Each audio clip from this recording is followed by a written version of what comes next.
Hello, friends. My name is Jason Clemens, and this is the Big Book Study, Video 9. We're going to be reading beginning on page 17, ending today at the end of the first full paragraph on page 25. Chapter 2, There is a Solution. We of Alcoholics Anonymous know thousands of men and women who were once just as hopeless as Bill. Nearly all have recovered. They have solved the drink problem. We are average Americans. All sections of this country and many of its occupations are represented, as well as many political, economic, social, and religious backgrounds. We are people who normally would not mix. But there exists among us a fellowship, a friendliness, and an understanding which is indescribably wonderful. We are like the passengers of a great liner the moment after rescue from shipwreck, when camaraderie, joyousness, and democracy pervade the vessel from steerage to captain's table. Unlike the feelings of the ship's passengers, however, our joy in escape from disaster does not subside as we go our individual ways. The feeling of having shared in a common peril is one element in the powerful cement which binds us. But that in itself would never have held us together as we are now joined. The tremendous fact for every one of us is that we have discovered a common solution. We have found a way out on which we can absolutely agree, and upon which we can join in brotherly and harmonious action. This is the great news this book carries to those who suffer from alcoholism. An illness of this sort, and we have become to believe it an illness, involves those about us in a way no other human sickness can. If a person has cancer, all are sorry for him and no one is angry or hurt, but not so with the alcoholic illness, for with it there goes annihilation of all the things worthwhile in life. It engulfs all whose lives touch the sufferers. It brings misunderstanding, fierce resentment, financial insecurity, disgusted friends and employers, warped lives of blameless children, sad wives and parents. Anyone can increase the list. We hope this volume will inform and comfort those who are or who may be affected. There are many. Highly competent psychiatrists who have dealt with us have found it sometimes impossible to persuade an alcoholic to discuss his situation without reserve. Strangely enough, wives, parents, and intimate friends usually find us even more unapproachable than do the psychiatrist and the doctor. But the ex-problem drinker who has found this solution, who is properly armed with facts about himself, can generally win the entire confidence of another alcoholic in a few hours. Until such an understanding is reached, little or nothing can be accomplished. That the man who is making the approach has had the same difficulty, that he obviously knows what he is talking about, that his whole deportment shouts at the new prospect that he is a man with a real answer, that he has no attitude of holier than thou, nothing whatever except the sincerest desire to be helpful, that there are no fees to pay, no axes to grind, no people to please, no lectures to be endured. These are the conditions we have found most effective. After such an approach, many take up their beds and walk again. None of us makes a sole vocation of this work, nor do we think its effectiveness would be increased if we did. We feel that elimination of our drinking is but a beginning. A much more important demonstration of our principles lies before us in our respective homes, occupations, and affairs. All of us spend much of our spare time in the sort of effort which we are going to describe. A few are fortunate enough to be so situated that they can give nearly all their time to the work. If we keep on the way we are going, there is little doubt that much good will result, but the surface of the problem would hardly be scratched. Those of us who live in large cities are overcome by the reflection that close by hundreds are dropping into oblivion every day. Many could recover if they had the opportunity we have enjoyed. How then shall we present that which has been so freely given us? We have concluded to publish an anonymous volume setting forth the problem as we see it. We shall bring to the task our combined experience and knowledge. This should suggest a useful program for anyone concerned with a drinking problem. Of necessity, there will have to be discussion of matters medical, psychiatric, social, and religious. We are aware that these matters are, from their very nature, controversial. Nothing would please us so much as to write a book which would contain no basis for contention or argument. We shall do our utmost to achieve that ideal. Most of us sense that real tolerance of other people's shortcomings and viewpoints and a respect for their opinions are attitudes which make us more useful to others. Our very lives as ex-problem drinkers depend upon our constant thought of others and how we may help meet their needs. You may already have asked yourself why it is that all of us became so very ill from drinking. Doubtless you are curious to discover how and why, in the face of expert opinion to the contrary, we have recovered from a hopeless condition of mind and body. If you are an alcoholic who wants to get over it, you may already be asking, what do I have to do? It is the purpose of this book to answer such questions specifically. We shall tell you what we have done. Before going into a detailed discussion, it may be well to summarize some points as we see them. How many times people have said to us, I can take it or leave it alone. Why can't he? Why don't you drink like a gentleman or quit? That fellow can't handle his liquor. Why don't you try beer and wine? Lay off the hard stuff. His willpower must be weak. He could stop if he wanted to. She's such a sweet girl, I should think he'd stop for her sake. The doctor told him that if he ever drank again, it would kill him, and there he is, all lit up again. Now these are commonplace observations on drinkers which we hear all the time. Back of them is a world of ignorance and misunderstanding. We see that these expressions refer to people whose reactions are very different from ours. Moderate drinkers have little trouble in giving up liquor entirely if they have good reason for it. They can take it or leave it alone. Then we have a certain type of hard drinker. He may have the habit badly enough to gradually impair him physically and mentally.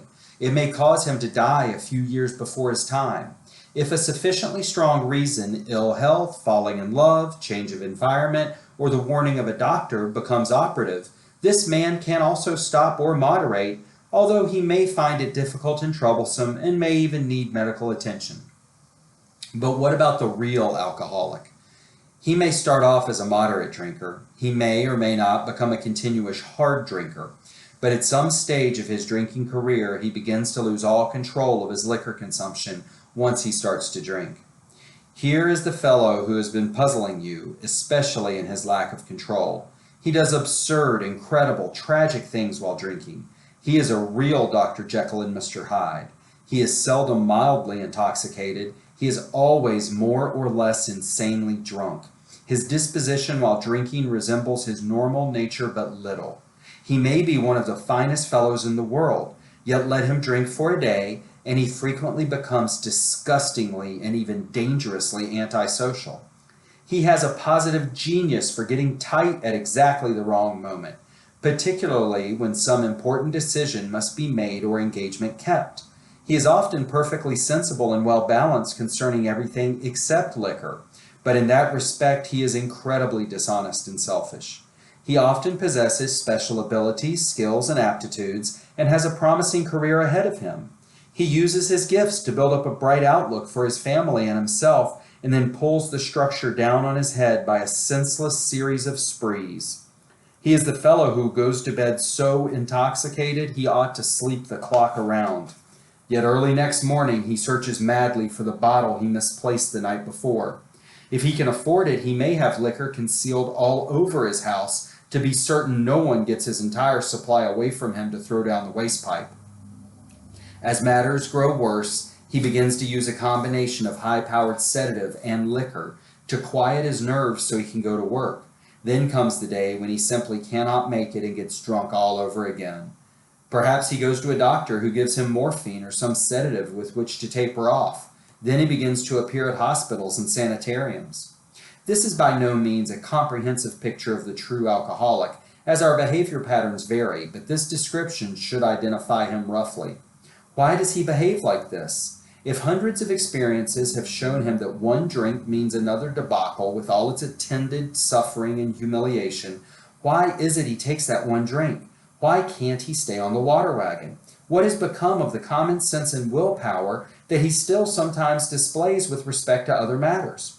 Perhaps there will never be a full answer to these questions. Opinions vary considerably as to why the alcoholic reacts differently from normal people. We are not sure why, once a certain point is reached, little can be done for him. We cannot answer the riddle. We know that while the alcoholic keeps away from drink, as he may do for months or years, he reacts much like other men.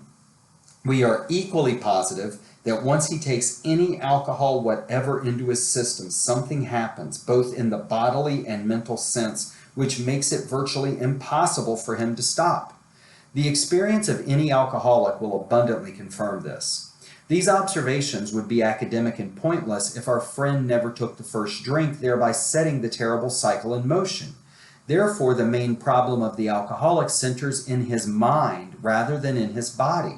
If you ask him why he started on that last bender, the chances are he will offer you any one of 100 alibis. Sometimes these excuses have a certain plausibility, but none of them really make sense in the light of the havoc an alcoholic's drinking bout creates. They sound like the philosophy of the man who, having a headache, beats himself on the head with a hammer so that he can't feel the ache. If you draw this fallacious reasoning to the attention of an alcoholic, he will laugh it off or become irritated and refuse to talk. Once in a while, he may tell the truth. And the truth, strange to say, is usually that he has no more idea why he took that first drink than you have. Some drinkers have excuses with which they are satisfied part of the time, but in their hearts they really do not know why they do it. Once this malady has a real hold, they are a baffled lot. There is the obsession that somehow, someday, they will beat the game, but they often suspect that they are down for the count. How true this is, few realize. In a vague way, their family and friends sense that these drinkers are abnormal, but everybody hopefully awaits the day when the sufferer will rouse himself from his lethargy and assert his power of will. The tragic truth is that if the man be a real alcoholic, the happy day may not arrive. He has lost control. At a certain point in the drinking of every alcoholic, he passes into a state where the most powerful desire to stop drinking is of absolutely no avail. This tragic situation has already arrived in practically every case long before it is suspected. The fact is that most alcoholics, for reasons yet obscure, have lost the power of choice in drink. Our so-called willpower becomes practically non-existent. We are unable at certain times to bring into our consciousness with sufficient force the memory of the suffering and humiliation of even a week or a month ago. We are without defense against the first drink. The almost certain consequences that follow taking even a glass of beer do not crowd into the mind to deter us. If these thoughts occur, they are hazy and readily supplanted with the old threadbare idea that this time we shall handle ourselves like other people. There is a complete failure of the kind of defense that keeps one from putting his hand on a hot stove. The alcoholic may say to himself in the most casual way, "It won't burn me this time, so here's how." Or perhaps he doesn't think at all. How often have some of us begun to drink in this nonchalant way, and after the third or fourth pounded on the bar and said to ourselves, "For God's sake, how did I ever get started again?" Only to have that thought supplanted by, "Well, I'll stop with the sixth drink," or "What's the use anyhow?" When this sort of thinking is fully established in an individual with alcoholic tendencies, he has probably placed himself beyond human aid, and unless locked up, may die or go permanently insane. These stark and ugly facts have been confirmed by legions of alcoholics throughout history. But for the grace of God, there would have been thousands more convincing demonstrations. So many want to stop but cannot. There is a solution.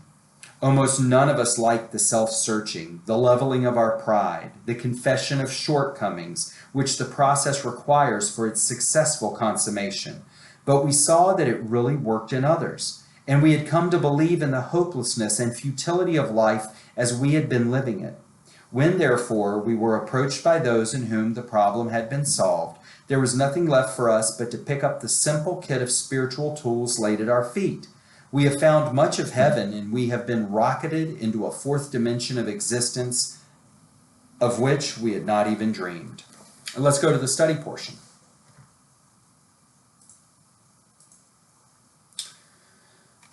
We're on page 17, chapter 2, There is a Solution.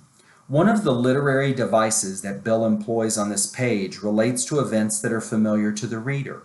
Remember that the book was published in 1939 when the Titanic was still a relatively recent memory for many. Quote, "We are like the passengers of a great liner the moment after rescue from shipwreck, when camaraderie, joyousness, and democracy pervade the vessel from steerage to captain's table. Unlike the feelings of the ship's passengers, however, our joy in escape from disaster does not subside as we go our individual ways." Steerage was the bottom of the ship, the cheap seats, accommodations for lower class passengers. Of course, the elite gathered by invitation only at the glamorous captain's table. The two extremes would never mix with one another, but to those who were miraculously rescued from the icy, terrifying ocean, these differences became nothing more than unimportant details. Now here's the message, the warning that Bill and the first 100 wanted to pass on. But that in itself would never have held us together as we is now joined.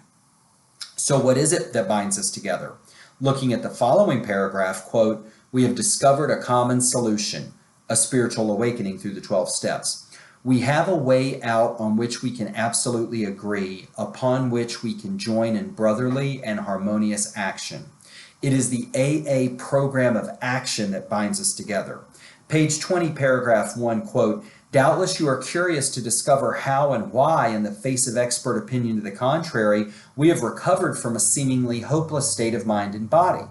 The top of the next paragraph is the answer, quote, "It is the purpose of this book to answer such questions specifically," end quote. In other words, we should be using this book as a textbook or set of directions, for in these pages we will be shown how to get and stay sober.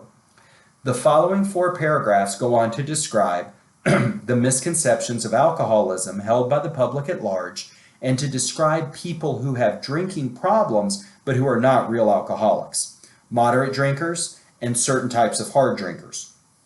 Page 21, the real alcoholic. In paragraph 1, Bill discusses the craving and lack of control that the real alcoholic develops. This repeats ideas presented in the doctor's opinion. Turn to page 22, paragraph 2. Here the powerlessness and insanity of alcoholism is defined, quote, "What has become of the common sense and willpower that he still sometimes displays with respect to other matters," end quote.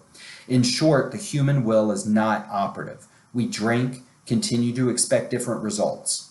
Alcoholics do not have the power of choice. Common sense and willpower are useless. What is it that causes alcoholics to drink when they don't want to? Broken shoelace, not enough meetings. Page 23, paragraph 1, quote, "These observations would be academic and pointless if our friend never took the first drink, thereby setting the terrible cycle in motion. Therefore, the main problem of the alcoholic centers in the mind rather than in the body," end quote. It is our struggle with the mental obsession that we will lose that causes us to drink. The circumstances themselves matter little. Turning to page 24, we have italicized writing used sparsely in the book, always used to emphasize a point. Quote, "The fact is that most alcoholics, for reasons yet obscure, have lost the power of choice in drink. Our so-called willpower becomes practically non-existent. We are unable at certain times to bring into our consciousness with sufficient force the memory of the suffering and humiliation of even a week or a month ago. We are without defense against the first drink." The following paragraph, quote, "There is the complete failure of the kind of defense that keeps one from putting his hand on a hot stove," end quote. Let's pause here to consider this. How many times has this point, the lack of common sense regarding alcohol or the lack of defense against the first drink, been made?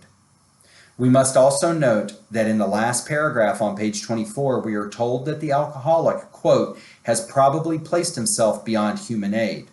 Is fellowship enough? Going to meetings morning, noon, and night, talking to a sponsor every day, daily telephone calls? Here's our situation. The mental obsession to drink is relentless. Human power is ineffective against it. What will help us to overcome this obsession and prevent us from picking up the first drink?